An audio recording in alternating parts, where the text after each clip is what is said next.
कवि हैं। हालांकि मुझे उनकी बहुत सी कविताएं पसंद हैं, परंतु द रोड नॉट टेकन मुझे सबसे ज्यादा पसंद है। मैं इसकी शिक्षा का इस्तेमाल हर रोज करता हूं। द रोड नॉट टेकन यानी कि वो राह जिसे नहीं चुना गया। पीले जंगल में दो राहें बंटती थीं और अफसोस कि मुझे एक को चुनना था, और मैं अकेला पथिक खड़ा रहा देर तक, ये देखते हुए कि ये राह कहां तक जाती है झुरमुटों में मुड़ने के पहले।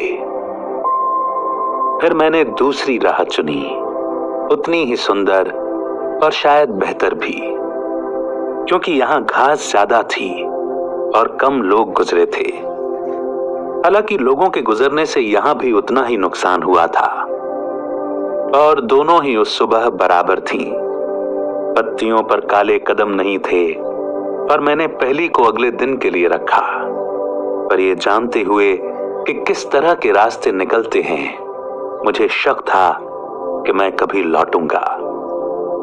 मैं आह भरकर ये कहूंगा, आज से सदियों बाद शायद, एक जंगल में दो राहें बंटती थीं और मैंने कम चली हुई राह को चुना, और इसी बात से सारा फर्क पड़ा। Robert Frost, 1916। और इसी बात से सारा फर्क पड़ा। बहुत समय गुजर चुका है, पर मैं अब भी अक्सर रॉबर्ट फ्रॉस्ट की कविता पर चिंतन करता रहता हूं। पैसे के बारे में मैं अपने पढ़े लिखे डैडी की सलाह और नजरिए को न सुनने का मेरा फैसला दुखद था, परंतु ये एक ऐसा फैसला था जिसने मेरी जिंदगी की दिशा तय कर दी।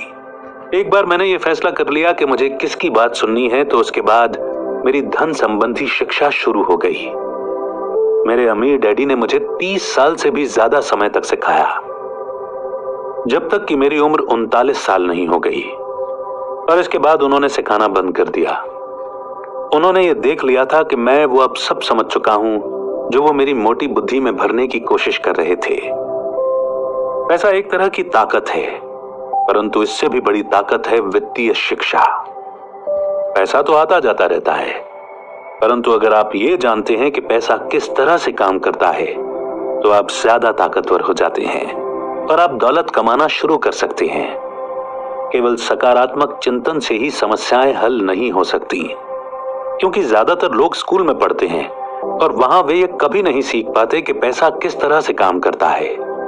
इसीलिए वे पैसे के लिए काम करने में अपनी सारी जिंदगी बर्बाद कर देते हैं।